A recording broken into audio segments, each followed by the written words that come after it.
조선일보 앞에 원로 언론인들까지 모였습니다. 최근 조선일보의 패륜적인 일러스트에 분노한 사람들을 대변하는 긴급 기자회견이 열린 겁니다. 이들은 이런 얘기를 합니다. 조선일보는 부랴부랴 2차례 사과문을 올리고 담당자 실수로 생긴 일이라고 해명했지만 특정인을 모욕한 사건이 6차례나 반복된 상황을 단순 실수라고 보기는 어렵다. 또 이런 주장도 했습니다. 사람을 죽여놓고도 그것은 실수였다고 말하는 것과 다르지 않다면서 오늘의 범죄를 용인하는 것은 내일의 범죄를 조장하는 것이라고 목소리를 높였습니다. 2019년 한 해에만 정부는 조선일보에 70억이 넘는 돈의 정부 광고를 집행했고요. 지난 2011년부터 2020년까지 다양한 명목으로 받은 정부 보조금만 46억 3,800만 원에 달한다고 합니다. 이런 낭비하라고 우리가 세금을 내는 것은 아니겠죠. 적절한 조치가 그리고 확실한 처벌이 필요합니다. 안녕하세요. 명랑시사 이승원입니다. 더 깊고 더 자세한 뉴스 브리핑 뉴스 원정대 시작합니다. 월요일 원정대원 두 분 나오셨어요. 이현경 뉴스캐스터, 오창석 시사평론가와 함께합니다. 어서 오세요. 안녕하세요. 네, 여러분의 의견도 저희들 기다리고 있습니다. TBS 유튜브 채널에서 보이는 라디오로 함께할 수 있으니까요. 지금 보이는 라디오로 얼른 들어와 주시고요. 무료로 이용할 수 있는 TBS 앱을 활용하시거나 짧은 문자 50원, 긴 문자 100원이 드는 샵 0951번으로 의견 많이 보내주세요. 네. 첫 번째 이슈 정말 이제 대권 시작됐나 봐요. 네. 정말 시작된 것 같은데 이번 주는 이른바 슈퍼 위크로 불릴 정도입니다. 여야 유력 대선 주자인 이재명 경기지사 그리고 윤석열 전 총장이 공식 출마 선언을 예고하고 있죠. 네. 예, 맞습니다. 이제 6월 29일입니다. 네.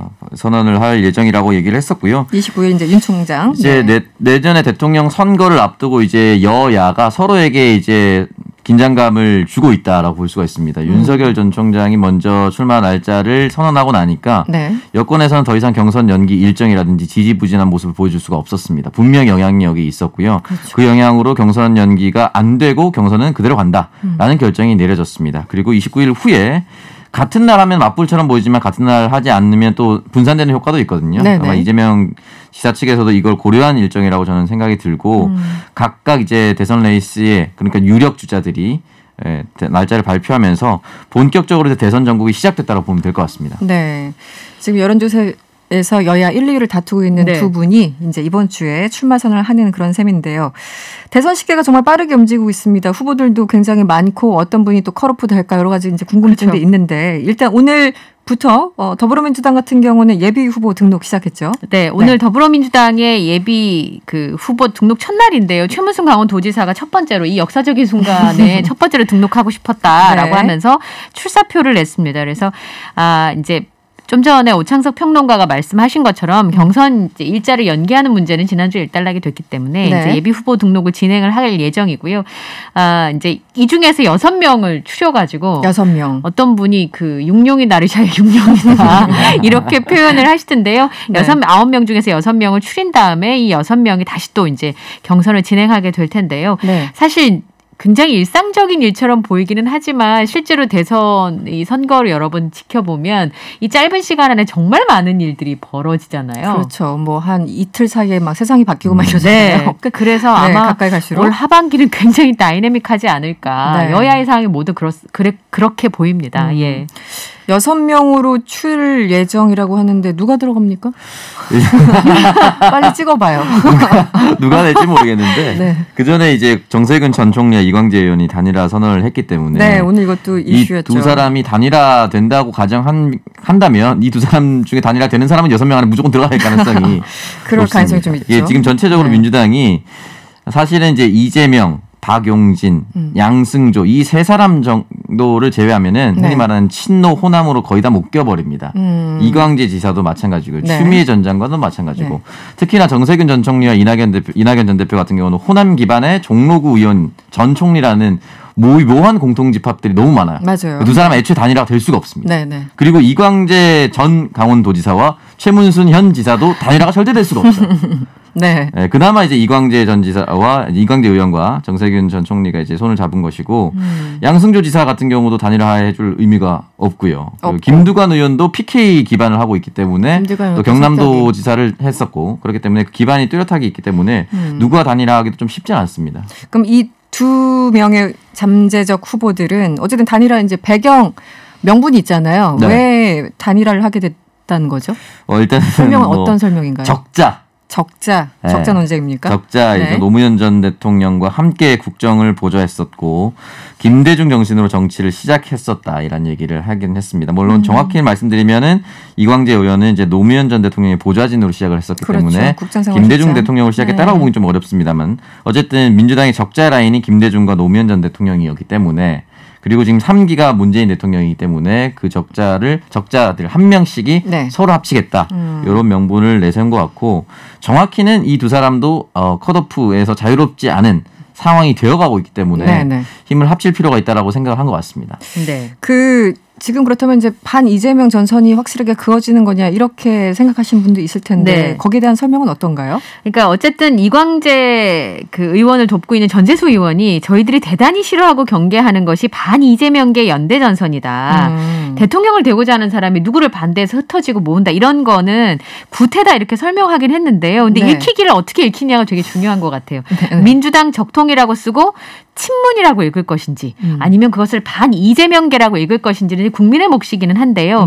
만약에 이분들이 설명하는 반 이재명계 연대로 읽히지 않으려면 이분들의 공통점이 있어야 되는데 방금 전에 오창석 평론가가 얘기하신 것처럼 노무현 대통령의 국정을 보좌했다는 것 말고 어떤 공통점이 있느냐. 가치의 공통점이 사실은 있어야 되거든요. 예를 들면 뭐 개헌이라든지 그렇지 않으면 경제정책이라든지 이런 부분이 있어야 되는데 우선 이 두 분이 그걸 보여주지를 못했다는 것 그리고 그것이 어떤 이유로 합쳐지는지 설명을 해줘야 되거든요. 근데 그런 부분에 있어서 좀 궁색해 보이는 측면이 있습니다. 그리고 두 사람의 보인다. 대표 공약들이 몇 가지가 나왔는데 정세균 전 총리 같은 경우는 대기업 임금을 3년간 동결하겠다 이런 얘기를 했고 이광재 의원 같은 경우는 고용의 유연화를 얘기했습니다. 물론 이제 이광재 의원 같은 경우 이걸 꾸준히 얘기를 했는데 중요한 건 현실적으로 대한민국의 비정규직이 고용의 유연화를 받아들이기 위해서는 정규직보다 비정규직은 세금이나 보험으로부터 자유롭지 못하기 때문에 평균 임금이 높아야 돼요. 그렇죠. 사실은 비정규직보다 높아야 되죠. 그러니까 정규직보다 비정규직 임금이 높아야 되고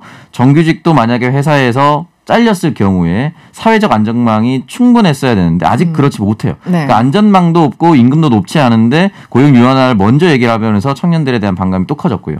정세균 전 총리가 얘기했었던 3년간 동결하겠다는 내용은 대기업 사원들도 자신들이 노력해서 결과로서 갔는데 우리가 왜 동결을 받아야 되는 것이냐. 그리고 우리가 동결되고 다른 중소기업 사원들이 만약에 연봉이 높아진다면 왜 우리는 이 피를 나눠야 되는 것인가. 공무원도 아닌데 뭐 이런 거겠죠. 가로 열고. 그래서 사실은 그래서 경제정책이 둘 다 반감을 가지고 둘 다 공통점도 없어요. 그러다 보니까 사실은 궁색해 보이는 건 현실입니다만 어쨌든 정치는 함께하는 것이기 때문에 이런 부분의 연대는 있을 수도 있다고 봅니다. 그 단일화 배경을 이제 설명하는데 저도 쭉 읽어봤더니 도덕성을 얘기하고 서로의 인격과 역량을 얘기하고 이 도덕성 부분에 상당히 좀 방점을 찍은 그런 워딩들이 많이 나오는 걸 봐서는 이재명 지사의 뭔가 약점 이 부분을 좀 얘기하고 싶었던 것은 아닌가. 본인들은 이제 아니라고 하지만 어쨌든 그렇게 읽히는 대목이 분명히 있어요. 이재명 지사가 대법원 판결 전까지 있었던 도덕적이지 못해 보이는 이 부분에 대한 것을 걸고 넘어지려고 할 텐데 사실 참 안타깝게도 지금의 시대 정신이 도덕적인 우수함이 우리 삶을 얼마나 바꿀 수 있을까에 대한 회의감이 있는 상황입니다. 이것까지 잘 읽어내야 떠나서. 알겠습니다. 그런가 하면 이제 야권으로 한번 가볼까요? 감사원장을 여야로 참 나눈다는 게 조금 이상하긴 한데 저도 모르게 이렇게 얘기가 나왔어요. 최재형 감사원장 오늘 결국은 예고대로 사의를 표명했습니다. 이게 참 그 TOP라고 시간 상황 뭐 이런 게 굉장히 중요한 건데 윤 전 총장 출마 하루 전날 사퇴를 했다. 어떻게 읽어야 될까요? 사퇴 시점. 본인은 특별하게 의미를 두지 않고 시작했다고 하더라도 아까 말씀하신 것처럼 여권의 상황과 똑같은 거 어떻게 읽히느냐가 굉장히 중요한데 내일 이제 윤석열 전 총장이 대권 선언을 할 예정인데 오늘 하루 전에 사의를 표명했기 때문에 아무래도 이 대권을 시사하는 건 이제 충분해 보이거든요. 이 나오는 전원들을 봤을 때 이제 네. 그런 부분들이 있으니까 아무래도 그런 부분을 타이밍을 노린 거 아닌가 이런 해석이 가능하고요. 네. 이 두 사람은 공통점이 몇 가지 있잖아요. 아까 정세균 전 총리와 이광재 의원은 공통점이 없었지만 이 두 사람은 공통점이 있습니다. 왜냐하면 문재인 정부의 반감을 갖고 있는 분들의 지지를 받고 있다라는 네. 점과 네. 똑같이 이 법조계에 있었다라는 점, 특히 사정기관에 있었다라는 점들이 있기 때문인데요. 그렇죠. 네. 근데 앞으로도 이제 윤석열 전 총장의 파이는 아마 한 파이를 최재형 감사원장과 윤석열 전 총장이 나누지 않겠는가. 그러니까 최재형 감사원장은 최초에는 윤석열 전 총장이 만약에 이 정치권의 검증을 다 통과하지 못했을 때 네네. 플랜 B로 이제 거론됐던 인물이기도 한데요. 어쨌든 이 아까 잠깐 말씀하셨잖아요. 감사원장을 여야로 제가 설명해도 될까요? 이렇게 말씀하신 것처럼 네네. 어쨌든 사정기관에 특히나 정치적 중립이 가장 중요한 기관의 기관장인데 임기를 다 채우지 못하고 왜 그랬는지 잘 이해는 안 되지만 어쨌든 이 사의를 표명했다는 것 자체가 여러모로 국민들에게 설명이 필요해 보이고 아직까지는 잘 납득이 안 되는 그런 측면이 있습니다. 어쨌든 대권 도전은 뭐 기정사실로 보면 되는 건가요? 어떤가요? 네, 그렇게 보면 될 것 같고요. 뭐 네. 진행자께서 약간 불편하게 말씀하셨지만 저는 야권 인사 맞다고 봅니다. 야권 인사로 분류하고 지금 이제 국민의힘 측에 제가 주로 만나는 당협위원장들도 이야기를 해보면 흔히 말하는 지지자들 단톡방에서 최재형 이야기가 많이 나오고 있고 네. 이제서야 얘기할 수 있겠지만 그 당협위원장이 저한테 얘기한 바로는 네. 지난 몇 달간 보수 정당의 상임 고문이라고 하죠. 뭐 네. 전직 당대표를 포함해서 최고위원들 네네. 만나자고 했을 때 단 한 번도 최재형 감사원장이 거절한 적이 없었다는 얘기를 들었습니다. 제가. 거절한 적이 없었다. 그게 무슨 말이냐면 결국은 네. 여권이 아닌 야권 후보로 나오겠다는 거였죠. 네. 야권에게 조언을 받는다는 것 자체가 야권 인사로 분류해달라는 겁니다. 그렇기 때문에 이런 부분에 있어서는 뭐 불편할 생각하실 필요 없을 것 같고 야권 인사를 분류하는 게 맞다고 보고요. 다만 여기에 대해서 해석을 어떻게 할 것인가. 다른 방송이긴 하지만 조혜진 의원이 네. 이렇게 최재형, 윤석열 전 총장, 김동연 부총리 등인 현 여권에서 지명했었던 사람이 야권 인사로 분류되고 야권으로 대선 후보를 출마한다. 지금 여권이 정말 못하고 있기 때문에 그런 것이다. 라고 얘기한 것에 대해서 MBC의 진행자가 뭐라고 얘기를 했냐면은 그러면은 이명박 전 대통령과 박근혜 전 대통령이 구속이 될 정도로 엉망이었는데 그 당시에 민주당 후보로 나서겠다는 사람이 왜 없었냐. 라고 했을 때 조혜진 의원이 아무 말도 못했어요. 이거는 다시 말씀드리면 네. 자기의 정치욕이 있는 겁니다. 네, 네. 이걸 분명하게 설명을 해줘야 되고요. 정치적 네. 중립 위반 의무를 위반한 것을 인정하고 시작해야 됩니다. 국민들도 다 그렇게 바라보고 있습니다. 지금 속보를 이제 전해드리면 문 대통령이 오늘 최재형 감사원장 사표 수리하면서 바람직하지 않은 선례를 만들었다. 이런 얘기를 했다고 합니다. 지금 속보가 떠서 말씀을 드리고요. 그런데 이제 윤석열 전 총장 같은 경우는 어쨌든 뭐 수사 관련해서 정권 수사 관련해서 뭐 여러 가지 굳이 얘기를 또 할 수는 있지만 최재형 감사원장 같은 경우는 뚜렷한 명분을 찾기가 네. 좀 힘들다 이런 지적들이 있어요. 이 부분은 어떻게 보십니까? 그러니까 월성원전 수사, 그러니까 감사와 관련된 부분들이 영향을 줬을 것이다 이렇게 네. 설명을 하고 있는데요. 최재형 감사원장의 정치적인 활동에 대해서 두 가지의 시나리오가 상정이 됐다고 합니다. 첫 번째는 지금 말씀하신 것처럼 대선에 출마하는 것이고 이후에 이제 감사원장을 다 마치고 난 다음에 뭐 총리라든지 이런 이 길을 걷는 것에 대한 이야기가 있었다고 하는데요. 저는 사실 뭐 정치를 해본 경험이 있는 사람은 아니니까 딱히 말씀드리기는 어렵지만 좋은 영화 인기를 끄는 영화를 설명할 때 첫 번째 원칙 중에 하나가 그 영화를 한마디로 설명할 수 있어야 됩니다. 전 정치인도 그래야 한다고 생각하거든요. 내가 정치를 해야 하는 이유 그리고 내가 내 발걸음을 움직이는 이유에 대해서 구구절절 설명하는 것이 아니라 한마디의 문장으로 설명할 수 있어야 하는데 네. 그 부분에 있어서 지금 최재형 감사원장의 명분에 대해서는 분명치 않은 측면이 분명히 있어 보이고요. 그리고 또 하나는 정치인은 발광체여야 합니다. 네. 나로부터 아무리 미미한 빛이어도 출발해야 이 자강해갈 수 있는데요. 네네. 누군가의 빛을 받아서 반사하는 반사체의 경우에는 원래 있었던 발광체가 사라지게 되면 그 빛을 잃게 되거든요. 그렇죠. 예, 네. 이런 두 가지 측면에 있어서 최재형 감사원장이 앞으로 어떤 행보를 보일지는 제가 단언할 수는 없으나 그 두 가지를 설명하지 않으면 정치인으로서의 최재형은 좀 어렵지 않을까라는 네. 생각이 좀 듭니다. 어쨌든 이제 다른 데도 아니고 그냥 정부 조직에 있었던 사람들이라고 하더라도 어떤 기관에 있었는지가 중요하잖아요. 그렇죠. 근데 묘하게도 사정기관, 이제 검찰총장, 감사원장 현직에서 정치로 직행하는 것에 대해서 좀 문제점을 느끼시는 분들이 많아요. 오늘 같은 경우도 한겨레 그 성한용 기자도 썼던데 어떻게 보십니까?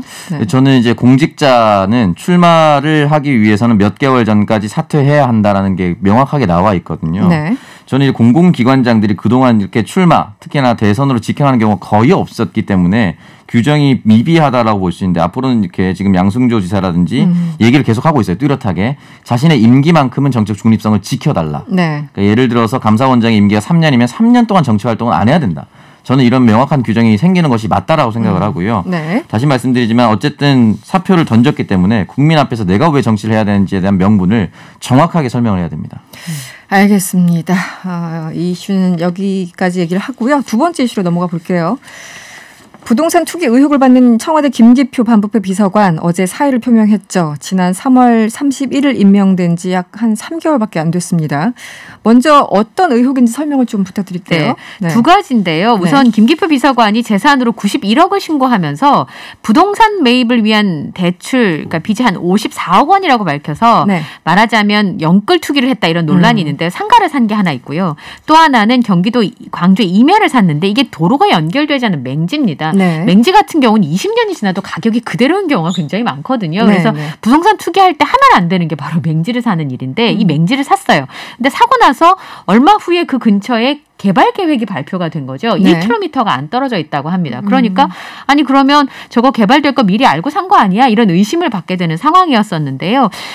이런 두 가지 부분들이 있고 또 하나는 이제 본인이 가지고 있는 아파트를 아내 명의로 이렇게 해놓은 부분들에 대해서도 네. 의구심을 계속 제기하고 있는 상황인데 어쨌든 김기표 비서관의 설명은 해당 임야는 도로가 생겨도 개발 행위 자체가 불가능하고 지인이 어려운 상황에서 사달라고 해서 본인이 사준 것이다. 네, 그렇게 라고 설명을 네. 했습니다만 네. 어쨌든 비판이 사그라들지 않고 어제 이제 사의를 표명했는데요. 이 사실상은 경질로 읽히는 대목이지요. 예. 그 이제 여러 가지 각각 그러니까 케이스 바이 케이스로 네. 어떤 분은 굉장히 억울한 사람, 어떤 사람은 살짝 억울한 사람, 혹은 어떤 분은 그래 정말 그 100% 비난을 받을 수밖에 없는 사람 여러 가지 케이스들이 있는데 하필이면 반부패 비서관이 이런 의혹에 휩싸였다는 것 자체가 굉장히 좀 정치적으로 예민한 것 같아요. 지금 상황이. 네. 일단 이 사전에 정보를 알고 있었느냐 이 맹지 구매와 관련해서 이 부분은 조금 조사가 필요할 부분인데 만약에 정말 몰랐다라고 할 경우에는 법률적으로는 전혀 문제가 될 것이 없어 보이긴 하지만 네. 반부패 비서관과 어울릴까? 어쨌든 반도덕적인 것처럼 보이긴 합니다. 왜냐하면 의혹 국민의 자체가 감정이 제가 현직에 있는 금융업계 또 은행 직원들한테 연락을 해보면 실제로 이렇게 레버리지를 땡겨서 자신이 가지고 있는 금액보다 훨씬 더 큰 빚을 내서 상가를 매입하는 경우가 있다고 합니다. 보통 그렇게 되는 경우도 많고 그렇게 가능한 이유가 결과적으로 상가에서 벌어들이는 임차 수익을 통해서 갚아 나갈 수도 있고. 근데 중요한 것은 그렇게 레버리지를 땡겨서 대출할 수 있는 사람은 그 전에 자산 형성이 뚜렷해야 됩니다. 그렇죠. 그걸 담보로 이제 하는 경우 있으니까요. 그렇죠. 그리고 네. 신용 등급을 조정했을 때 내가 많이 빌리고 많이 갚고 세금도 뚜렷하게 냈었던 경험이 있어야 된다는 것은 어떻게 보면은 일반 국민들이 하기에는 좀 매우 어려운 것이죠. 그렇죠. 액수 자체가. 그렇습니다. 네네. 그렇기 때문에 이 부분에 있어서 설령 법률적으로 아무 문제가 없었다 하더라도 청와대가 반부패 비서관에 임명했다라는 부분은 이 비판을 벗어나기 굉장히 어렵습니다. 저는 잘못됐다라고 생각을 들고 지금 국민들의 감정이 내 집 하나 제 집 한 채를 마련하지 못하는 상황에서 이게 설령 집이 아닌 상가라 할지라도 어쨌든 자산 증식의 목적이 너무나도 뚜렷한 사람이 공직사회에서 공직 기강을 바로 잡을 수 있을 것인가.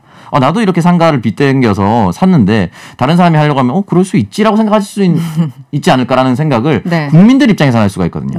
그렇기 때문에 이 부분에 대해서는 비판을 좀 면키 어렵고 도대체 그러면 인사검증을 좀 어떻게 하고 있는 것인가. 그러니까 물론 이 사람들은 뭐 범죄형 행각이라든지 뭐 부패 혐의 이런 것도 조사하는 게 중요하지만 결과적으로 자산 형성, 국민의 감정을 어느 정도 맞춰줄 수 있을까. 어느 정도 맞추는 것도 저는 청와대가 해야 할 일이다. 네. 그런데 어찌됐든 자꾸 이제 인사 문제가 나오니까 또다시 김혜숙 인사수석이 거론되고 있고 지금 뭐 김기현 원내대표도 마찬가지고 굉장히 비판을 하고 있는데 어떻습니까?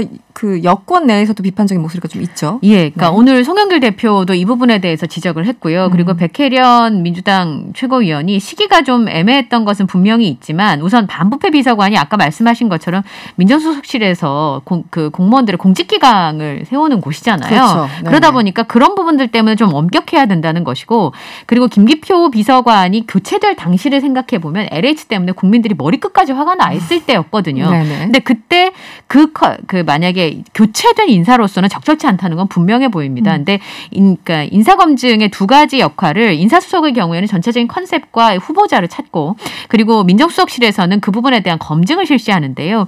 그 부분에 있어서 예전에는 뭐 사정기관, 국정원으로부터 정보를 다 받아가지고 검증을 하기 때문에 좀 더 자세한 부분들, 뭐 3편까지 다 수집을 했다고 하지 않습니까? 근데 최근에는 경찰로부터만 받기 때문에 다주택 기준에 오피스텔은 들어가는데 상가와 토지, 그러니까 상가와 근린시설은 제외됐다라고 얘기를 설명을 하거든요. 그러니까 현실성으로는 그런 부분들이 있을지 모르겠지만 이게 한 번이 아니고 지금 몇 번째 반복되는 문제잖아요. 그러면 그 시스템을 수정을 하든지 아니면 본인의 동의를 받아서 그 부분까지 면밀히 검사할 수 있도록 하든지 아니면 혹시 그걸 알고도 이건 검증을 통과할 수 있다라고 하는 생각을 가졌든지 알았다면 몰랐다면 모르는 것도 문제가 되고요. 알았다고 하더라도 돌파할 수 있다고 생각했다면 문제가 좀 되는 부분들이 있기 때문에 이번에는 입장 표명이 좀 필요해 보이지 않을까 싶습니다. 네. 예.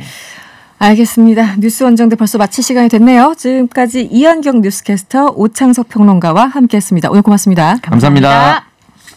범죄 사건을 전문가의 눈으로 새롭게 분석합니다. 사건의 재현 시간이죠. 오늘 함께해 주실 분 한국현사정책연구원 승재현 연구위원님 함께합니다. 어서 오세요. 네, 안녕하십니까. 네, 이번에도 또 안타까운 사건, 고3 수험생 실종 사망 사건입니다. 네.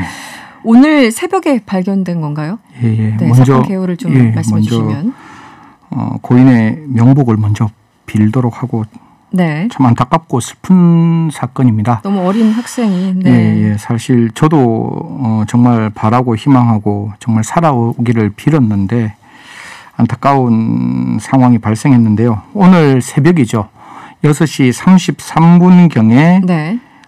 분당구에 있는 연수원이 하나 있습니다. 그 연수원 인근 야산 상책로에서 이제 우리 그 김성 군이 이제 싸늘한 시신으로 이제 발견됐는데요. 네. 당시에는 뭐 특별한 외력이나 외상은 없는 상황이었다라고 경찰은 밝히고 있습니다. 그 외상은 없었고 유서도 발견이 안 된. 예, 뭐 지금 경찰 입장에서는 그런 것도 없다라고 이야기를 하고 있습니다. 네.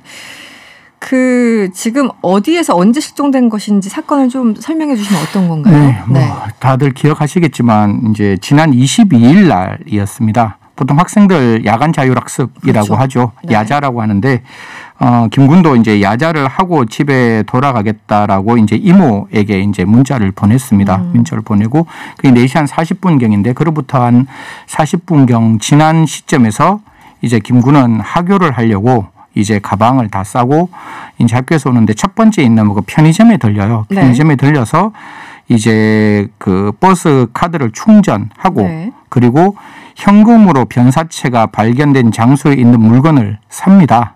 그래서 사고 다시 어디로 가는가 하면 학교에서 한 300m 직선거리로 이제 횡단보도 하나만 건너면 분당에 사시는 분은 다 아시겠지만 서점 큰 게 2개가 있어요. 그래 그 특정 서점에 가가지고 참고서를 5권 사죠. 사고 이제 거기에서 이제 그 서현에는 2층이 이제 그 뭐 프라자를 지나서 이제 버스 정류장으로 내려와야 되는데 아마 거기 CCTV까지는 국민들이 다 보셨습니다. 1층으로 내려와서 이제 버스 정류장으로 가는 모습까지만 이제 CCTV에서 확인되고 그 다음부터는 정말 지금 굉장히 하지가 얼마 되지 않았기 때문에 굉장히 6시 뭐 5시 40분이면 굉장히 밝은 날이었고 서현이라는 곳은 사실 뭐 분당구에서 가장 번화한 거리라고 말할 수 있는 장소인 것이고 그 장소에서 키가 1m 80에 75kg인 학생이 갑자기 연기처럼 사라지다 보니까 많은 분들이 이게 무슨 일이냐, 왜 CCTV가 거기에 없느냐, 여러 가지 이제 감론을박이 이제 일어났고 청와대 게시판 그리고 모든 국민들이 이 우리 저 김군을 조금 살아도록기를 바라면서 여러 가지 희망을 놓지 않고 있었죠. 이 블랙박스가 곳곳에 다 있으면 혹은 이제 CCTV가 다 추적이 된다면 가능한 얘기지만 이제 어느 순간 이렇게 영상이 끊긴 그런 그 사이에는 CCTV가 없었기 때문에 경찰은 또 다른 여러 가지 방법을 동원했었습니다. 예. 편의점에 들러서 교통카드를 충전하고 종량제 봉투를 샀고요. 그리고 서점에 들러서 책을 샀다. 네. 지금 사회는 아까 말씀하셨으면 이제 극단적인 선택일 가능성이 열려 있는 거죠. 그 이제 극단적인 선택을 이제 보도에 나왔으니까 이 말씀을 좀 드리면 이제 종량제 봉투를 이용했다라는 건데 이게 사실은 얼뜻 쉽게는 납득이 안 가거든요. 그러니까 조력자 없이 어떻게 가능하냐 이렇게 궁금해하시는 분들이 있는데 그 부분에 대해서 설명을 좀 해주시면 어떤가요? 네. 제가 여기 오기 전까지 정말 고민을 많이 했습니다. 이 내용을 어떻게 이야기를 하는 게 국민들한테 가장 객관적이고 공정하게 사건을 설명할 수 있을까? 네네. 그러면서도 고인의 명예를 지켜야 하고 유족의 입장도 충분히 고려해야 그렇죠. 되는 부분들이 있기 때문에 네. 사실 이게 극단적인 선택의 방법을 어느 정도까지 자세하게 말할 수 있을까? 그리고 그 극단적인 선택의 방법이 과연 그러한 결과를 도출할 수 있을까에 대해서 굉장히 고민을 많이 했는데 가능성 측면에서 예, 네. 아무래도 그 부분은 제가 말하는 게 좀 부적절하지 않겠느냐라는 생각이 조금 들고 우리 명랑 시사를 네. 청취하시는 모든 청취자분들한테 조금 송구스러운 말씀이지만 그는 경찰의 결과를 보고 판단을 해야 되는 부분이고 네. 사실 제가 말씀드리고 싶은 이야기는 네. 절대로 이런 일이 발생하지 않게끔 하는 게 우리 국가의 제1의 책무일 듯 하고요. 그래서 이 부분에 대해서는 조금 송구스럽지만 네. 그 가능성이라든가 방법에 대해서는 조금 제가 설명을 안 드리는 게 좋을 듯해서. 네, 예. 일단 경찰 관계자는 타인에 의해서 외력이 행사된 정황은 보이지 않고 상처 등도 없어서 현재까지는 극단적 선택을 한 것으로 추정된다. 네. 오늘 제가 도로기 전에 아마 언론을 계속 좀 찾아봤는데 사실 이 다음 단계가 부검이거든요. 그렇죠. 근데 이 부검도 이런 상황에서 유족의 뜻을 반드시 우리는 받들어야 하는 부분이 있기 때문에 아마 그 유족께서는 동의를 하셨다라고 이제 언론에서 좀 나오고 있습니다. 그래서 29일 날 부검이 진행된다라고 하는데요. 그 부검을 진행하면 이제 여러 가지의 사망의 시간 그다음에 사망의 원인이 조금 더 밝혀질 것 같고 지금까지 나와 있는 걸로는 마을버스에서 내리는 시간이 그날 실종 당일 22일 6시에 그 특정 연수원 장소에서 내리는 걸로 네. 되어 있어서 아마 사망 시간은 그 전후가 아닐까 조심스럽게 추정합니다.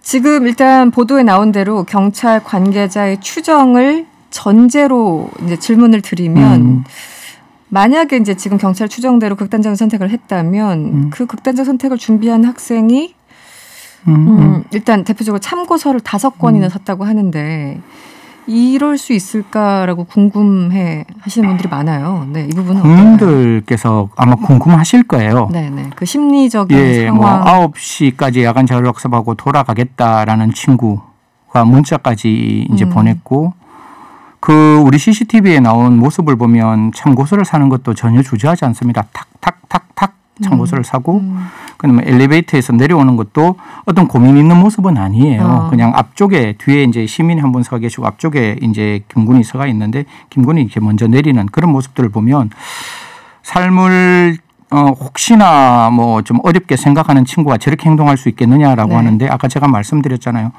그 순간에 사람은 정말 두렵거든요. 그렇겠죠. 네. 매 순간 매 순간 누가 나를 잡아줬으면 좋겠다라는 내면의 갈등은 분명히 있습니다. 그게 없지는 않아요. 그래서 제가 봤을 때는 카드로 교통카드를 충전하고 아까 말씀 주신 그 특정 물건은 현금으로 사고 또 휴대폰은 학교에 내려놓고 오고 네.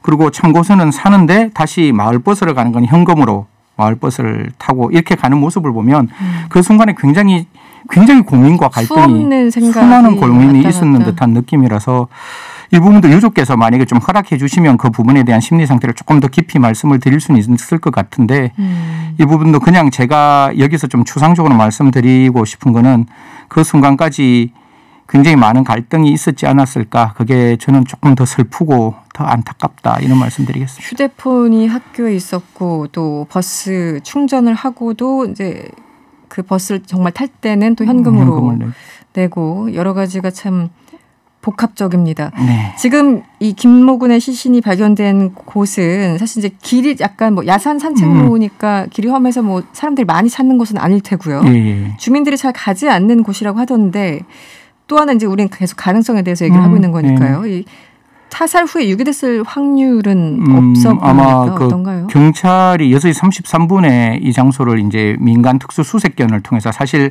아까 말씀드렸다시피 A라는 마을버스 안에는 CCTV가 없었어요. 블랙박스가 없어가지고 지나가는 버스를 통해서 이제 김군이 그 버스를 타는 모습을 봤고 네.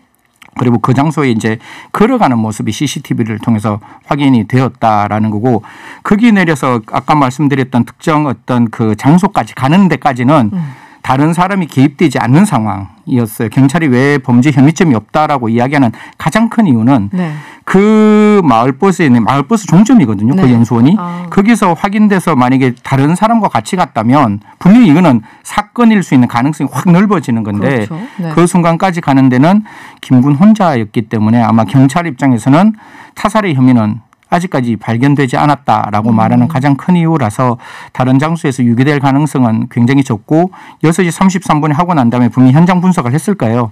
그 상황이 뭔가 다른 장소로부터 옮겨왔다면 그 사이에 뭐 풀이 좀 이렇게 썰려 있다든가 흙이 썰려 있다든가 그런 게 있었을 건데 그런 걸 전혀 발견하지 못했다. 경찰에서는 아직까지 그런 사실이 전혀 없다라고 이야기하는 거니까요. 근데 발표 전에 어쨌든 경찰이 최대한 많은 정보를 다 예, 분석을 했을 하고 거다. 중간 이제 발표를 했을 테니까요. 그 이제 이런 실종이 되면 이제 몇 시간 안에 꼭 찾아야 되는 그 룰 같은 것도 있는 것이고 사실은. 네네. 근데 일주일이나 흘러서 사람들이 굉장히 좀 안타까워하고 왜 이렇게 못 찾나. 결국은 CCTV 영상 확보의 문제가 핵심인가요? 사실 뭐 이 부분에 대해서 네티즌들께서 경찰이 조금 또 하나의 저희 사건이 데자뷰되는 사건이 하나 있기 때문에 경찰에 대해서 이거 좀 소극적이고 좀 이렇게 수사를 잘못 진행한 거 아니냐 이런 이야기를 하는데요. 제가 봤을 때는 그 22일 날 고 김군이 돌아오지 않는 상태에서 그 부모님들이 23일 새벽 1시에 신고를 합니다. 23일 새벽 1시에. 예, 그러니까 22일 날 실종이 되고 23일 새벽 1시에 신고를 네네. 하고 신고하자마자 이제 경찰에서는 이제 이 사건을 이제 보기 위해서 사실 휴대폰 추적을 해요. 네네. 휴대폰 추적을 하는데 휴대폰이 학교에 남겨져 있었고. 있었기 때문에 네. 그게 이제 사실 쓸모없는 가장 중요한 단서인데. 수순의 네네. 단서가 이제 그게 다시 원점으로 돌아가게 그렇죠. 되는 거였고 네. 아까 제가 말씀드렸다시피 그 서현에 있는 그 버스 정류장에 나오는 모든 버스의 전수조사를 합니다. 그래서 김군이 어떻게 움직이는지를 확인하고 네. 그리고 그 사이에서 이제 사실 버스에 있는 그 CCTV라는 게 화질이 완벽하지가 않아서 픽셀 형태로 보일 거예요. 네, 그러면 그렇죠. 그 당시에 그 김군이 입었던 옷하고 유사한 걸 다 찾아서 결국 이제 그 연수원에 가는 모습까지 이제 확인을 했던 부분이고 그러면 도대체 왜 이런 경우에 있어서 적극적으로 그 아이의 이름과 이런 걸 사진으로 보내지 않느냐 이게 어떤 매뉴얼이 있는가 하면 실종 아동 등 가출인 업무 처리 규칙이라는 게 있는데 네. 이게 어린아이들 같으면 혹시 저번 시간에도 한번 말씀드렸지만 미국의 엠버 같이 이렇게 네네. 문제를 확 보내주는 게 있는데 네. 18세 이상의 고등학생은 여기에 해당되지 않아서 그런 어떤 그 매뉴얼에 있는 내용을 못 지켰을 따름인 거지 경찰이 소극적으로 하지는 않은 모습들이 보이는 거라서 네. 뭐 경찰이 아주 잘못했다 이렇게 말씀드리기는 조금 단정적으로 말씀드리기는 어렵다 이렇게 말씀드리겠습니다. 알겠습니다. 일단 뭐 국가수 이후에도 이제 여러 가지 경찰에서 발표를 할 테니까 조금 더 기다려 보고요. 삼가 고인의 명복을 네. 빕니다. 네, 오늘은 여기서 마칠게요. 지금까지 한국형사정책연구원 승재현 연구위원이었습니다. 오늘 고맙습니다. 네, 감사합니다. 열심히 투자한 개미들을 위한 코너죠. 돈과 함께 시간입니다. 주식계 요정 염블리 이베스트 투자증권 염승환 부장과 함께합니다. 안녕하세요. 네, 안녕하세요. 네, 오늘도 시작하자마자 질문부터 던지겠습니다. 염승환의 천기누설. 4120번님이 문자 주셨어요. 올해 비도 많이 오는데 제습기 회사 주식은 어떨까요? 해외 수출하려고 법인도 만든다는데 이렇게 질문을 주셨네요. 그 제습기 회사들이 뭐 여러 곳이 있고 요새 또 생활가전 그 산업이 워낙 또 성장하다 보니까 네. 요즘에 1인 가구들이 많아졌잖아요. 그렇죠. 그래서 뭐 네. 이 벽걸이형 에어컨 같은 것도 만들기 시작하면서 굉장히 좀 성장들을 많이 하고 있는데 문제는 이 시장이 이제 커지다 보니까 경쟁이 좀 치열해지고 있습니다. 네네. 여기에 또 이런 시장이 또 삼성전자가 또 적극적으로 뛰어들면서 좀 부담감이 커지고 있는데 네네. 대표적으로 이제 제습기 회사들이 뭐 실적도 되게 좋고 이게 또 여름 성수기니까 당연히 좀 각광을 받겠지만 최근에 제가 좀 매출액들을 확인해 보니까 한 2, 3년 정도는 매출액이 좀 정체되는 모습들을 좀 많이 보였더라고요. 그러니까 이익은 꾸준히 늘어나지만 일단 매출액이 더 이상 크게 증가하지 않는다는 거는 네. 그만큼 이제 또 다른 업체들이 진입을 했다는 그런 얘기가 될 수 있는데 네. 특히 좀 이제 제습기가 조금 이제 저는 좀 중장기적으로 좀 보수적으로 볼 수밖에 없는 게 네. 삼성전자나 이런 이제 LG전자 같은데 그런 이제 고급형 에어컨 있잖아요. 네. 에어컨이 이제 기본적으로 제습기 기능이 다 탑재가 돼 버리니까 이런 좀 중소형 제습기 회사들 입장에서는 조금 이제 불편할 수밖에 없거든요. 그러네요. 사실. 네네. 그러니까 에어컨을 사면서 그 기능이 탑재되니까 타격을 받을 수가 있겠죠. 그래서 지금 당장 뭐 그런 타격을 받는다는 건 아니지만 그런 대형 회사들이 이렇게 좀 속속 진입을 하게 되면 아무래도 주가에 좀 이게 이런 요소들이 좀 불안하게 작용할 수 있기 때문에 네. 저는 개인적으로 좀 제습기 관련주에 대해서는 지금 뭐 주가가 비싸다 싸다 그거보다도 좀 장래에 성장을 계속 할 수 있을지가 좀 의문부호가 있기 때문에 네. 조금 그냥 좀 지켜보는 전략이 필요하지 않을까라고 말씀을 드리겠습니다. 알겠습니다. 그리고 부장님을 기다리신 분이 참 많아요. 7914번님이 조금 전에 문자 주셨는데요. 집에 도착했는데 주차장에서 연불리 오매불망 기다리고 있습니다. 질문 아주 짧아요. 엔터주 계속 갈까요? 이렇게 질문을 주셨어요. 너무 올라서 좀 쉬고 있습니다. 그리고 네. 하이브가 일부 이제 투자자가 좀 매물을 내놔가지고 네. 주가가 좀 단기적으로 빠지겠지만 근데 근본적으로 엔터주들은 지금 앨범이라든가 뭐 굿즈라든가 콘서트 티켓 판매가 해서 예전에 돈을 많이 벌었잖아요. 네네. 그런 것들이 좀 쉽지 않잖아요. 최근에 그 코로나 때문에. 근데 지금 뭘로 돈 버냐 플랫폼을 만들어서 네. 거기에 가입을 해야만이 뭐 BTS나 이런 그 아티스트들의 굿즈나 콘서트 티켓을 구매할 수 있거든요. 네. 이런 플랫폼 기반으로 지금 바뀌었어요. 그래서 중장기적으로 계속 저는 성장한다고 좀 보고 있습니다. 중장기적으로 성장할 것이다. 오히려 좀 이렇게 하락할 때 좀 비중을 늘리는 게 좋다라고 말씀드리겠습니다. 7914번님에게 도움이 되셨으면 하고요. 그리고 3949번님 이런 질문을 주셨어요. 카카오뱅크 청약 도전해볼 만한지요? 이렇게 질문 주셨네요.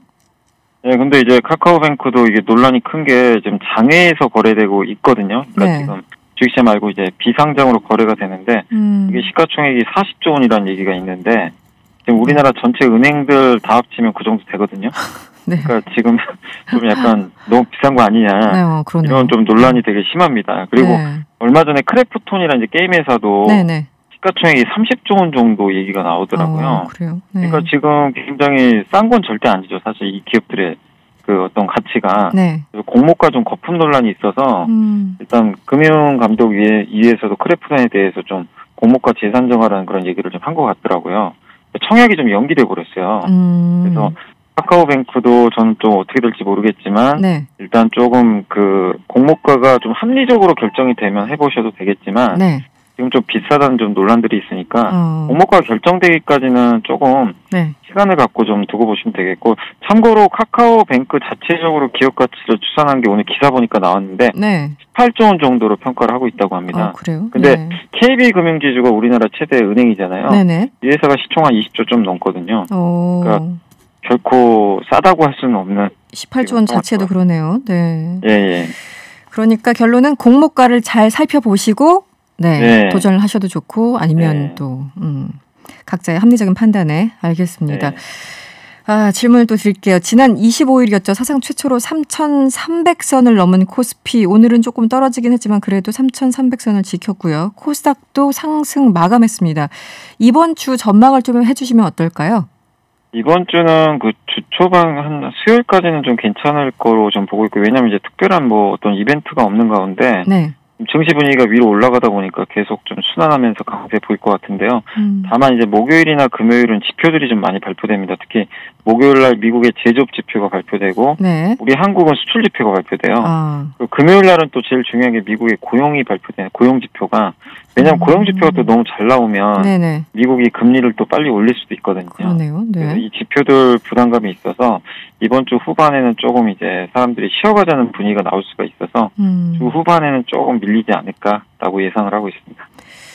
그 결과가 어떻게 나오든 쉬어가자 이런 분위기가 형성될까요? 아니면은 결과 좀 좋게 나오면 오히려 더 뛸 수도 있지 않을까요? 어떤가요? 아니 근데 너무 좋게 나오면 경기가 이게 너무 좋구나 그럼 금리를 빨리 올리겠다. 금리 문제 이런 이제 얘기가 나오면서 좀 빠질 수 있어요. 근데 오히려 빠지면 기회죠. 사실 그때가 기회가 되겠지만 그게 하나의 빌미가 될 수는 있다는 거죠. 약간 이제 매도의 빌미가 될 수 있어서 고용 지표는 좀 한번 확인해 보시는 게 좋을 것 같습니다.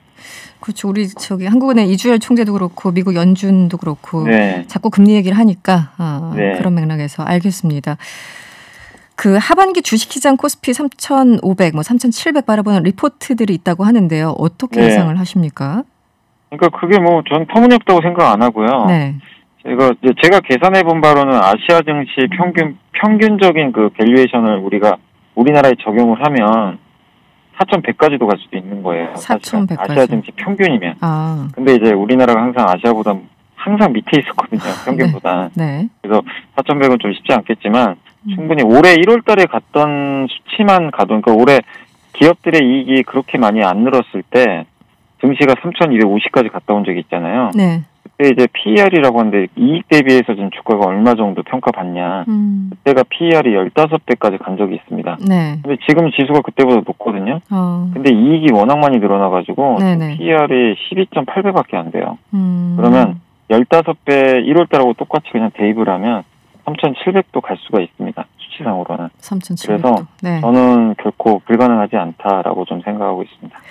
마지막으로 이제 그 코스피가 올 상반기에 14번이나 역대 최고치를 찍었습니까? 14번. 네. 역대 최고치를 깼는데 지금 이제 남들 주식은 다 오르는데 내 주식은 왜 맨날 빠지지? 이런 동학개미들이 분명히 계시잖아요. 네. 네, 조언 한마디 짧게 부탁드리겠습니다. 그게 이제 너무 급해서 그런 것 같고요. 이제 남을 주식 투자할 때는 자기만 신경 쓰시면 좋겠어요. 왜냐하면 질투하게 되거든요. 그렇죠. 그래서 누가 벌면 네. 못 견뎌요. 네. 그래서 갈아타거든요. 근데 거기서 갈아타다가 정작 판 건 또 올라가고 이런 좀 악순환이 반복되니까 네. 지금 상황에서 여러분들이 자기 차례 기다리는 게 좋습니다. 지금 계속 돌거든요. 못 오른 것들이. 네. 그래서 여러분 차례가 반드시 오니까 네. 못난이라고 버리지 마시고 네. 조금만 좀 인내하는 그런 전략 네. 다시 한번 좀 당부드리겠습니다. 알겠습니다. 인내심 여기까지 듣겠습니다. 지금까지 이베스트 투자증권 염승환 부장이었습니다. 오늘 고맙습니다. 네, 감사합니다. 네, 명란시사 1, 2부는 여기까지고요. 잠시 후 3부에서 백순영 교수와 함께 코로나19에 대해서 짚어보도록 하겠습니다. 이승원의 명랑시사 3부 문을 열었습니다. 오는 7월 1일부터 사회적 거리두기 개편안이 적용되죠. 지금 3일 앞두고 있는데요. 코로나19 확진자 증가, 델타 변이 바이러스 확산 여러 가지 우려점들이 참 많습니다. 전문가 말씀을 직접 들어보죠. 카톨릭의대 백순영 명예교수님 스튜디오에 나와 계십니다. 어서 오세요. 안녕하세요. 네. 주말이라서 검사가 좀 주말 영향이 있는 거죠. 코로나19 확진자가 오늘 501명, 엿새 만에 600명 아래로 떨어지긴 했는데 여전히 발생자가 좀 많아요. 한 400명대로 떨어지나 이렇게 쭉 좀 기대를 하고 있었는데 왜 이렇게 줄지 않을까요? 그 백신을 좀 맞았는데도 불구하고. 지난 월요일만 해도 300명대가 두 번 나와서 좀 줄어드나 하는 경향은 있었었는데요. 네, 기대했는데. 그 전주에 비해서 줄어들긴 했는데 도로 또 한 10% 정도, 즉 445명에서 495명 정도 됐기 때문에 10% 이상 증가를 했거든요. 네. 근데 3주 전체를 보면은 거의 변화가 없다고 보면 될 것 같이 보이는데요. 사실 지금 방역 통제를 제대로 하는 건 없습니다. 더구나 7월 1일부터는 완화하는 방향으로 가기 때문에 그렇죠. 앞으로도 환자 수는 좀 더 늘어날 가능성이 높고요. 또 백신 접종은 많이 한 것처럼 보이지만 실제는 60대 이상에서 30%를 대부분 맞췄기 때문에 60대 이상은 활동력이 굉장히 낮거든요. 네네. 그래서 피해, 즉 위중증이라든지 사망자 수는 많이 줄어들었습니다. 지금 지난 6월 한 달을 보면은 한 50명에 불과하기 때문에 하루 2명꼴도 안 됩니다. 하지만 네네. 문제는 활동력이 강한 18세에서부터 59세까지는 아직 접종이 제대로 시작되지 않았기 때문에 그렇죠. 환자 수가 줄어드는 효과는 아직 기대하기 어렵죠. 즉 예방접종의 목표가 피해를 줄이는 걸 우선적으로 했고요. 그 다음에는 이제 환자 수를 줄이기 위해서는 젊은 층, 활동성이 강한 사회적인 활동을 많이 하시는 젊은 층들의 접종을 주로 해야 되는데 이것이 7월 중에는 이루어지지 않는다는 것이 지금 이 고비라고 할 수 있는 이 한 달이고 방역은 완화될 수 있죠. 네. 지금. 치명률이 문제인데 어쨌든 이제 60세 이상 백신을 비교적 많이 맞았으니까 소위 중증으로 넘어가는 거 많이 막아주는 효과는 분명히 있는데 어쨌든 활동력이 많은 사람들은 아직 못 맞아서 좀 언밸런스가 있는 상황이군요. 지금 보니까 접종률이 30%가 이제 됐겠군요. 29.8%. 27을 0시 기준이라고 합니다. 접종률이 29.8% 지금은 넘었겠고요. 교수님 그 보시기에 이제 델타 변이 얘기를 매일 접하고 있어요. 저희들이 이 확산세, 국내 확산세는 어느 정도 수준이라고 보십니까? 글쎄요. 우리 지금 변이주에 대해서 검토를 하고 분석을 하고 있는 것이 15.6% 정도에 불과한데 변이주로 보면은 우리나라 전체 확진자의 한 40%가 변이주로 나오고 있거든요. 네. 예, 그중에 인도 변이주, 이 델타 변이주 수는 그다지 많지는 않습니다. 아, 그래요? 하지만 문제는 지금 이 검토한 숫자만 가지고서 전체를 얘기할 수 있느냐 하는 부분이 분명히 있기는 하죠. 네. 즉 우리 지역사회에서도 얼마든지 새로운 지역사회 무증상 감염이 나올 수 있다는 위험성은 있지만 우리가 접종만 빨리 해간다면은 이 유행은 좀 늦춰질 수는 있고 네. 이 유행만 늦출 수 있다면은 예방접종에 의해서 실제 환자 수가 줄어들게 되면은 그 이후에는 사실은 큰 문제가 안 될 수도 있습니다. 하지만 7월, 8월 이 두 달을 우리가 얼마나 방역을 잘하느냐, 개인들이 우리 시민들이 얼마나 마스크 쓰기 잘하고 거리 두기 잘하느냐 네. 하는데 7월 1일부터는 일단 한 번이라도 접종 받으신 분들은 마스크를 벗어도 된다고는 했는데 네. 그거 뒤집어 생각해 보면은 예방접종을 한 번도 안 받으신 분들은 꼭 마스크를 쓰고 다녀야 되는데 이것을 길거리에서 우리가 체크할 방법은 없습니다. 하지만 우리 국민들은 시민의식이 높기 때문에 아마 네. 미접종자분들은 대부분 쓰고 다니실 그렇죠. 걸로 그동안 보이고요. 잘 아무리 해왔으니까. 야외라 할지라도 사람들이 많이 모여 있는 곳에서는 특히 마스크 쓰기 잘 하셔야 되고 특히 델타 변이 바이러스 같은 경우는 실내에서의 공기 감염이 가능한 상황이 얼마든지 일어날 수가 있기 때문에 네네. 즉 좁고 밀폐된 상황 네네. 또 에어컨이 돌아가는 상황에서는 그냥 공기 중으로만도 감염될 수 있는 상황이 있어서 장시간 이런 데에서 대화한다든가 하는 것을 피해 주셔야 되고요. 중국에서 결과도 보면 뭐 14초간 스쳐갔는데 감염됐다 하는 얘기는 네. 사실은 스쳐갔다기보다도 마스크를 안 썼다는 부분에 더 방점이 찍혀야 돼요. 마스크를 안 쓰고 그런 환경에서 있으면은 네. 이 델타 바이러스에 의해서는 감염될 수 있다 하는 것이 굉장히 중요한 부분이고요. 또 하나는 젊은 층에 있어서 지금 12시까지 음주할 수 있다는 부분. 7월 1일부터. 7월 1일부터는 네. 이제 서울 수도권의 경우도 12시까지는 이 여러 가지 업소들, 유흥시설에서. 의용시설이라든지 다중이용시설을 이용할 수 있기 때문에 네. 이 시기에 이 12시까지라는 시간이 참 애매하긴 한데요. 젊으신 분들이 과음을 하시면서 또 2차를 간다고 서울 수도권 이외의 지역으로 차 타고 원정 가서 음주를 하신다면은 이게 방역 자체가 굉장히 흔들리는. 흐트러질 위험, 특히 젊은 층에 있어서 이 해이해지는 방역 수칙 이런 부분들이 굉장히 걱정이 될 수 있는 부분이 있죠. 지금. 그 기본적으로 이제 활동력이 많은 이제 뭐 3040, 50 이런 분들이 다 맞는 그 7월, 8월 요때가 이제 고비라고 보시는군요. 그걸 넘어서야지만 조금 안심을 할 수 있다. 제일 큰 문제가 7월 달에는 예방접종이 그다지 많이 일어나지 않는다는 것이죠. 7월 26일이나 돼야 55세 이상, 8월 초가 그러네요. 돼야 후반이군요. 50세부터 네. 54세 접종을 하기 때문에 사실 18세부터 49세까지는 8월도 중순이 지나야 접종을 그러네요. 받을 상황이기 때문에 일단 그것도 1차 접종이고 2차 접종 받고 14일이 지나려면 결국은 9월이거든요. 그러면 7, 8월에 있어서는 이 델타 바이러스라는 것은 델타 변이주의 이 감염성, 전파성이라는 게 1차 접종만 갖고서는 미진하다는 그렇죠. 것이죠. 네, 그렇기 네. 때문에 2차 접종을 빨리 서둘러야 될 것이라고 봅니다. 그래서 그런지 지금 제가 아까 말씀드린 대로 7월 1일부터 이제 사회적 거리두기 완화 예정이었는데요. 이 델타 변이 때문에 그런지 정부가 오히려 이 수도권 방역 강화 방안을 내일 발표한다 또 이렇게 얘기를 해가지고 조금 헷갈려요. 이게 어떤 부분인가? 좀 모순되죠. 7월 네네. 1일부터 완화하기로 하고 새로운 사회적 거리두기를 4단계로 하는데 네. 이게 지금 변수가 생긴 것이죠. 그러네요. 우리가 이 4단계로 한다는 것은 올해 초부터 계획을 했었고 환자 수가 좀 줄어들면 시행을 하려고 했었는데 못하고 있다가 이제 7월부터 하려고 했는데 또 이런 상황이 된 것이죠. 그렇다고 해서 우리나라에서 지금 델타 바이러스가 유행하는 것은 아니지만 이 유행하는 우세종이 되는 시기를 가능한 한 늦춰야 되겠죠. 네. 그런데 지금 걱정이 서울 수도권의 경우에 있어서는 전체 환자 수의 70, 80%가 나오고 있는 상황에다가 또 감염 재생산 지수도 0.88에서 0.99로 소폭 상승했거든요. 네. 증가 추세로 갈 수도 있는 이 상황인데다가 또 여러 가지 환경들이 완화되는 환경. 이러면은 우리가 방역에 해이해질 부분이 있어서 내일의 대책은 서울, 경기, 인천 이 3개 시도를 중점적으로 해서 네네. 과연 어떻게 방역을 철저히 할 수 있게 하느냐 아마 경고 수준이 많이 나올 것으로 보이는데요. 경고 수준. 지금 6인까지 모인다 할지라도 사실은 지금까지 달라진 건 별로 없습니다. 6명, 4명 이 차이이긴 한데 결국은 식당으로 보면 2테이블을 합칠 수 있다는 정도의 얘기거든요. 네네. 이 모임 자체를 지금 상황에서는 너무 늘리면 안 된다. 새로운 친구들을 한꺼번에 그동안 못 만났던 걸 다 만나는 한 2달 정도만 있다가 만나는 것이 좋겠다는 네. 것이 지금 상황이고 아마 그런 걸 강조할 것으로 보입니다. 규칙 자체를 이것을 지금 틀기는. 근거도 없이 또 더 강화한다 그러면 며칠 사이에 너무 좀 일관성이 없는 상황이 될 수밖에 없기 때문에 아마 내일 여러 가지 강화 방안은 말씀은 하시겠습니다만은 지금 있는 이 수칙이라도 잘 지키는 것이 굉장히 중요합니다. 네. 지금까지 좀 회의했던 부분들을 좀 다 잡아서 이 델타 변이라는 것은 그만큼 무섭다.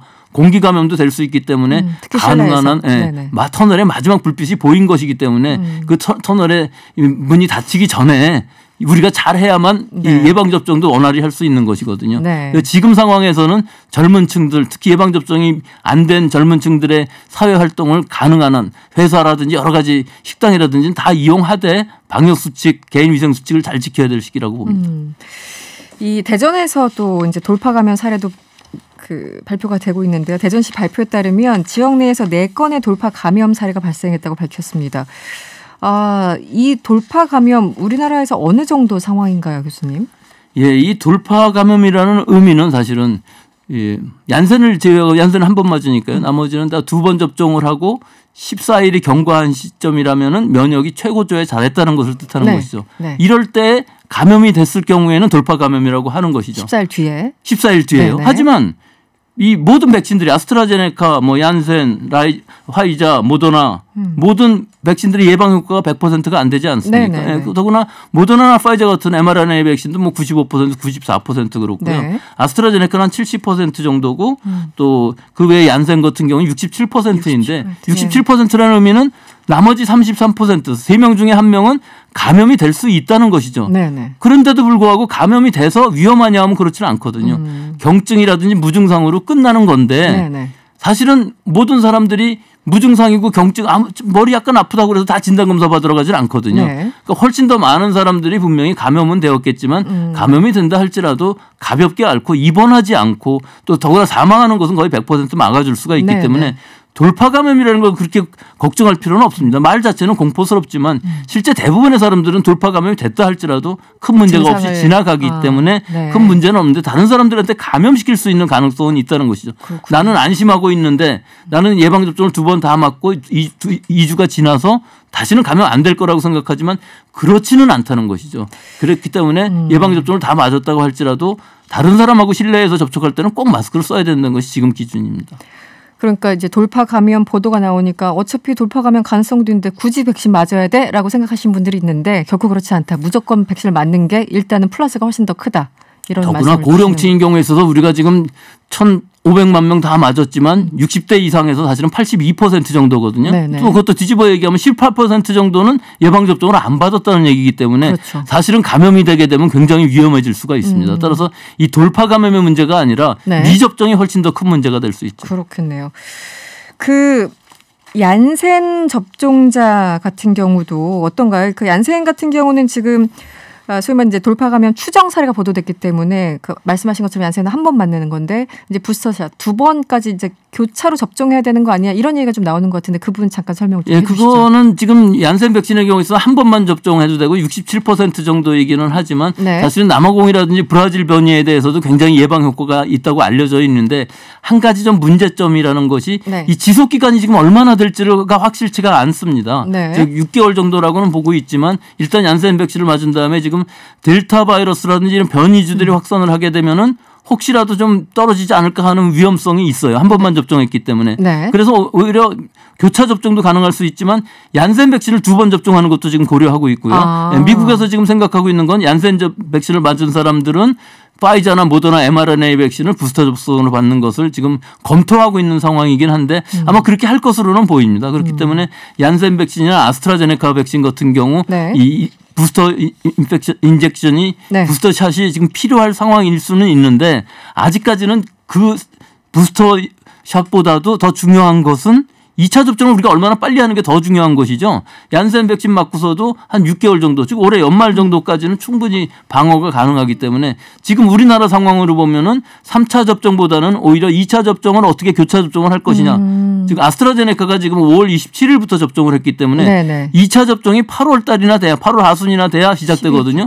네. 네, 그럼 7월, 8월 사이에는 1차 접종 사이로 계속 기다려야 된다는 것은 이 방어 효과가 없는 무방비 상태일 수가 완전히 무방비는 아니지만 네네, 그렇죠. 감염에 대해서 굉장히 위험할 수가 있기 때문에 가능한 한 좀 당겨서 물량만 된다면은 파이자든 아스트라제네카든 이 11주라는 것을 8주 정도로 당길 필요가 있는 시기라고 봅니다. 네.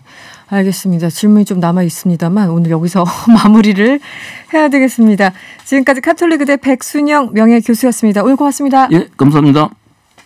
지금 이 시각 정치권에서 가장 뜨거운 이슈를 짚어보는 여의도 인터뷰 시간입니다. 오늘 국민의힘 조혜진 의원 스튜디오에 나와 있습니다. 어서 오세요. 반갑습니다. 조혜진입니다. 네, 요즘 국민의힘 이슈들이 많아요. 이준석 당대표 이후에 특히 많아진 것 같은데 예. 그중에 하나 대변인 공개 오디션을 정말 하더라고요. 예.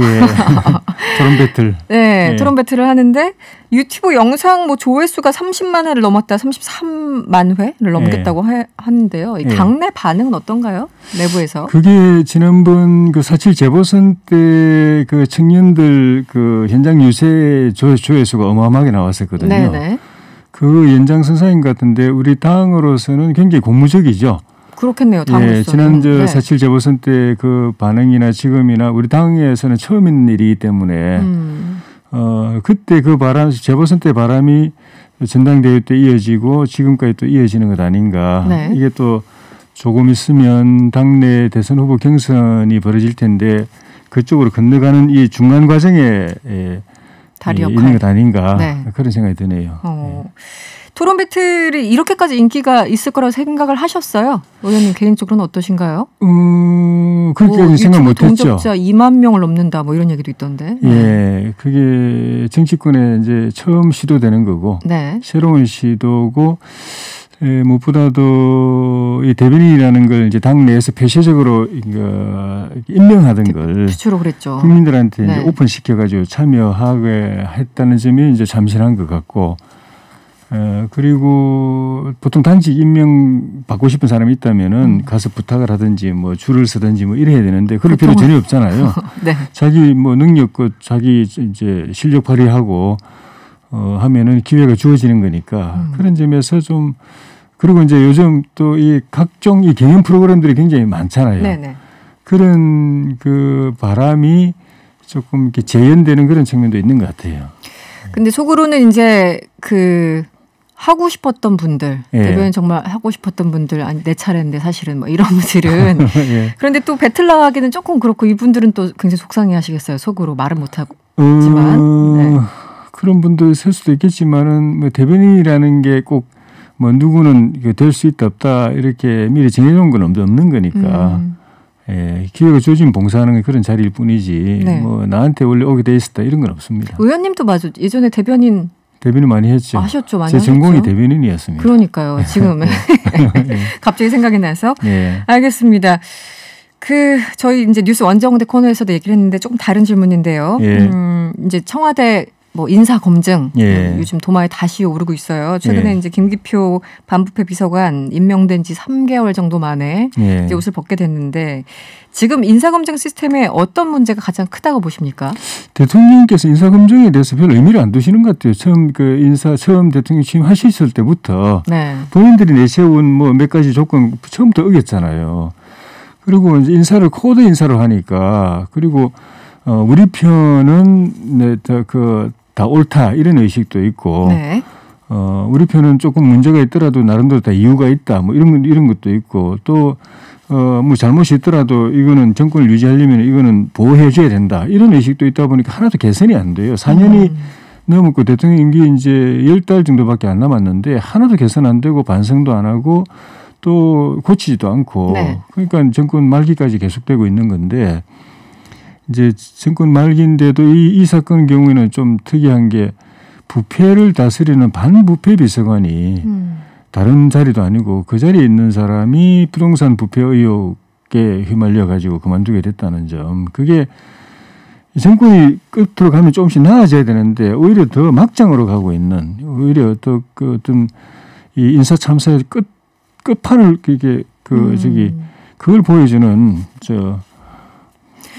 근데 지금 김기표 반부비서관 이제 본인 주장으로는 오해가 있다. 이제 지인이 부탁을 해서 어쩔 수 없이 그 땅을 샀다 이렇게 했으면 설명을 하고 있는데 그 부분은 어떻게 보십니까? 핑계 없는 무덤 없었죠. 지금까지 물러난 분 중에 뭐 그 순순히 내가 잘못했다고 물러난 분 별로 없었고 이분도 이분도 그 말씀 그래 하지만 드러나는 상황을 보면은 이게 뭐 돈을 뭐 50매덕을 갖다 대출을 해가지고 90매덕 부동산 구입하고 이게 정상입니까? 누가 봐도 비정상이다 이렇게 생각을 하시는 거고. 근데 조금 전에 예. 이제 청와대 인사 뭐 코드 인사 말씀하셨는데 예. 사실은 코드 인사를 안 하는 정권이 있었습니까? 이게 이제 이 정권이 좀 심하죠. 제가 이 질문 드리면 항상 그 대답이 오세요. 이 정권은 더 심하다 이렇게. 물론 이제 저 정권을 위해서 노력했던 분들 또 심하신 분들을 우선적으로 하는 거는 뭐 역대 정권마다 다 있었지만은 그래도 좀 외연을 좀 넓히고 정권에 참여하지 않았던 선거에 참여하지 않았던 사람들이라도 또 이제 발탁하고 또 약간 좀 중도적인 인사들도 발탁하고 예를 들면 이명박 정부 같은 경우는 정운찬 총리라든가 이런 분들 발탁하면서 중도 실용 노선으로 국정기조를 확 바꾸고 이런 일이 많았거든요. 근데 지금 이 정권은 딱 인재풀을 코드로 딱 좁혀놓으니까 그 안에서 사람 찾다 보니까 문제가 있어도 그 사람들 쓸 수밖에 없는 거죠. 알겠습니다. 매 정권마다 코드 인사 얘기는 항상 여야 할 거 없이 계속 나와가지고 다시 제가 여쭤봤고요. 그래서 지금 그 김혜숙 인사수석 물러나라 얘기를 하고 있고 사실 여당에서도 조금 힘들어하는 분위기는 감지되는데 당장 물러나야 된다고 보십니까? 진작에 물러났어야 되고 더 정확하게 말하면 발탁이 되지 말았어야 되죠. 그러니까 자격도 안 되고 능력도 안 되는데 대통령 그 변호사 사무실에서 일했다는 그것 때문에 초대 그 대통령 그 취임하고 법제처장으로 바로 발탁했잖아요. 그것부터 잘못됐던 거고. 그리고 법제처장 잘못했으면은 뭐 책임을 묻는다든지 해야 되는데 거꾸로 더 높은 자리에 인사수석에 더 영전을 시켜버렸잖아요. 문재인 대통령 인사가 그런 식입니다. 그 이분도 사실은 자기가 능력이 안 되고 자질이 안 된다고 하면은 대통령 제가 이걸 뭐 감사하지만 이거 맡으면 대통령 누가 될 것 같습니다. 이래야 맞은데 또 주는 대로 넙죽넙죽 또 받아 먹어요.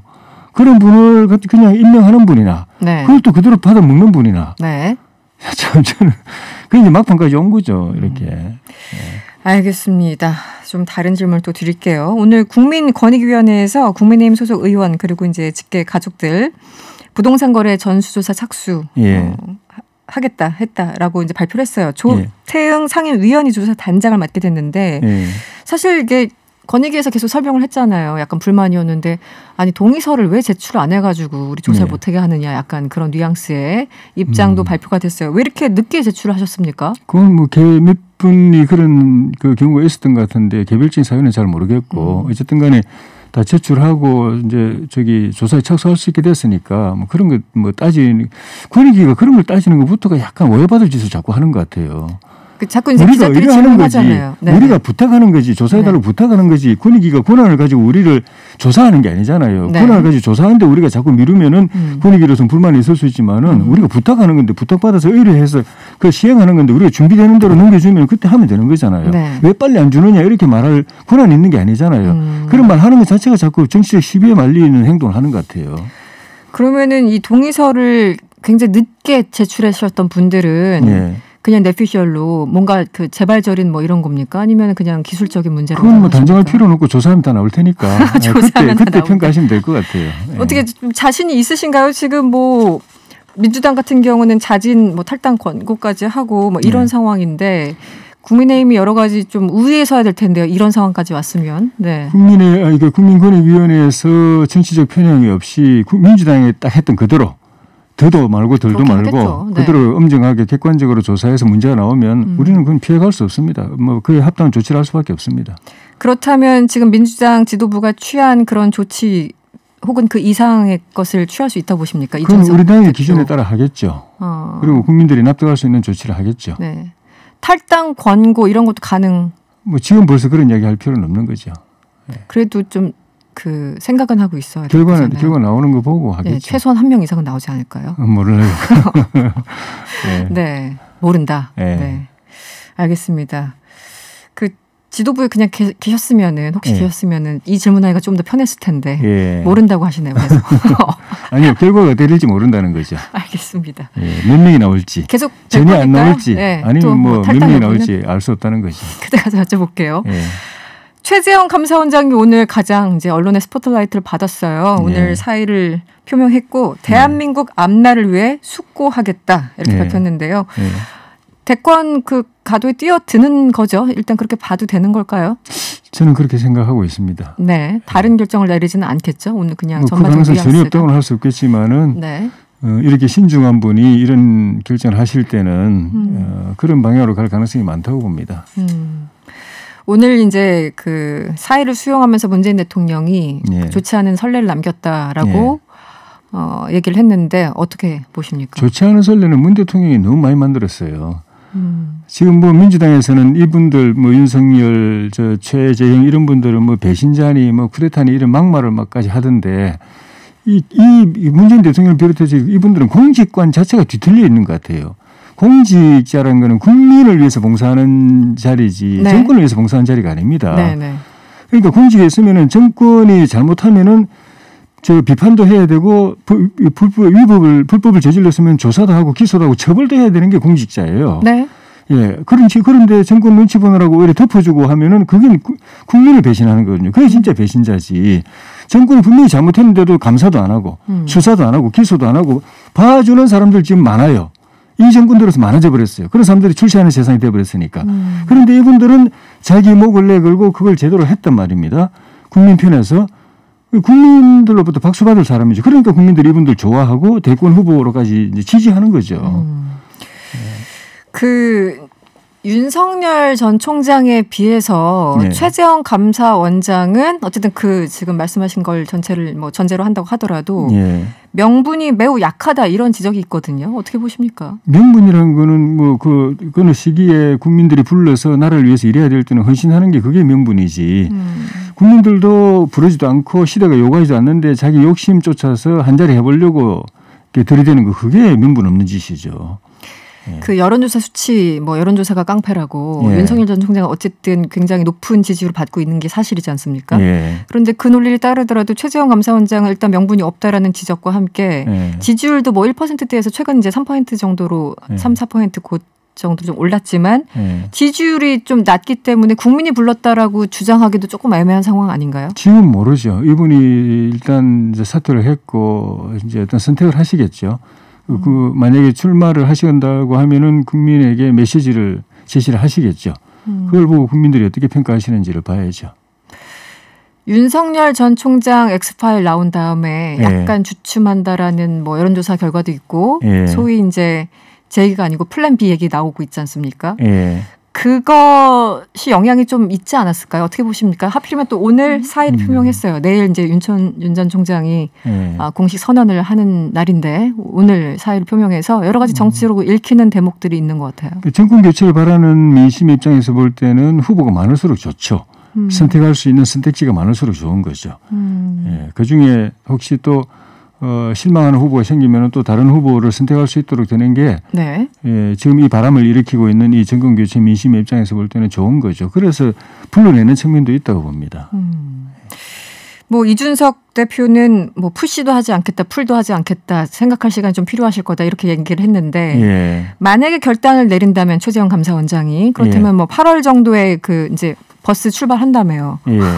그래서 거기 맞춰서 입당할 거라고 예상을 하시나요? 어떻게 보십니까? 그까지는 본인 이제 그 출마 선언도 안 한 상황에서 좀 이른데 어쨌든 확실한 거는 정권 교체에 대열해서 움직이실 분 같고 우리 당하고 뭐 입당이든 후보 단일화든 참여하실 분으로 생각하고 있습니다. 알겠습니다. 의원님 시간 다 됐습니다. 고맙습니다. 지금까지 국민의힘 조혜진 의원이었습니다. 오늘 고맙습니다. 고맙습니다. 네, 명랑시사 저희들이 준비한 내용은 여기까지입니다. 저는 내일 저녁 6시 10분에 다시 찾아오겠습니다. 편안한 저녁 되시고요. 지금까지 이승원이었습니다.